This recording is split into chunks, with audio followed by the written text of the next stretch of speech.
ক'ত আছে আলফা স্বাধীনৰ সেনাধ্যক্ষ পৰেশ বৰুৱা পৰেশ বৰুৱা বাংলাদেশত থকা খবৰে দেশত সৃষ্টি কৰিছে ধুমুহাৰ 4 দিন পূৰ্বে বাংলাদেশৰ ডিজিএফআই বিষয়া গোপনে সাক্ষাৎ কৰা খবৰে সৃষ্টি কৰিছে ধুমুহাৰ পৰেশ বৰুৱা বাংলাদেশত থকা খবৰক লৈ আলোচনাপন্থী আলফা নেতা অনুপ চেতিয়াৰ স্পষ্টীকৰণ বৰুৱাৰ বিৰুদ্ধে অপপ্ৰচাৰ চলিছে বুলি মন্তব্য অনুপ চেতিয়াৰ শেখ হাছিনাৰ দিনতে পৰেশ বৰুৱাৰ বিৰুদ্ধে আহিছিল মৃত্যুদণ্ডৰ ৰায়দান এনে পৰিস্থিতিত নিজৰ প্ৰাণৰ কথা চিন্তা কৰি বাংলাদেশলৈ নাযায় বুলি মন্তব্য প্ৰদান কৰিছে পৰেশ বৰুৱা হয়তো চীন অথবা লণ্ডনত থাকিব পাৰে বুলি মন্তব্য আৰু পৰেশ বৰুৱা সন্দৰ্ভত মন্তব্য অনুপ চেতিয়াৰ পৰেশ বৰুৱা ক'ত আছে সেই সম্পৰ্কত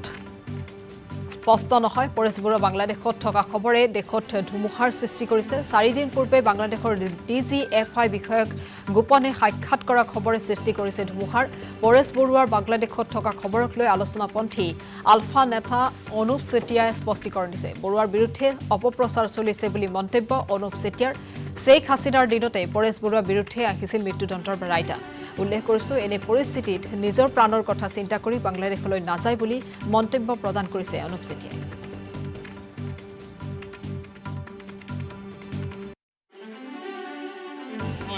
যে তেওঁ ফাঁসিৰ ৰায় তাত ঘোষণা হৈ আছে তাৰ পিছত গৈ পেলাই বাংলাদেশত তেওঁ ঘূৰি সোমাবগৈ বা ডিজিএফআই নেতৃত্বক লগ কৰিবগৈ ইমান এটা তেওঁ নিশ্চয় মূৰ্খ নহয় গতিকে এই কথাটো মই ভাবিছোঁ যে কিছু অপপ্ৰচাৰ হৈছে কিছু এটা মানে পৰিকল্পনা কৰি পেলাই চক্ৰান্ত কৰিছে আৰু বিশেষকৈ ভাৰত আৰু বাংলাদেশৰ মাজত এটা সম্পৰ্কত ব্যাঘাত ঘটাবৰ কাৰণে এটা পক্ষই চেষ্টা কৰি আছে বুলি মোৰ ধাৰণা হয় না ক'ত আছে নাজানো চীনতে আছে নে লণ্ডনতে আছে ক'ত আছে নাজানো কিন্তু কথাটো হ'ল কি বাংলাদেশত যে নাই এইটো মই নিশ্চিত পৰেশ বৰুৱা ইমান মূৰ্খ নহয় যে তেওঁ ফাঁসিৰ ৰায় তাত ঘোষণা হৈ আছে তাৰ পিছত গৈ পেলাই বাংলাদেশত তেওঁ ঘূৰি সোমাবগৈ বা ডিজিএফআই নেতৃত্বক লগ কৰিবগৈ ইমান এটা তেওঁ নিশ্চয় মূৰ্খ নহয় গতিকে এই কথাটো মই ভাবিছোঁ যে কিছু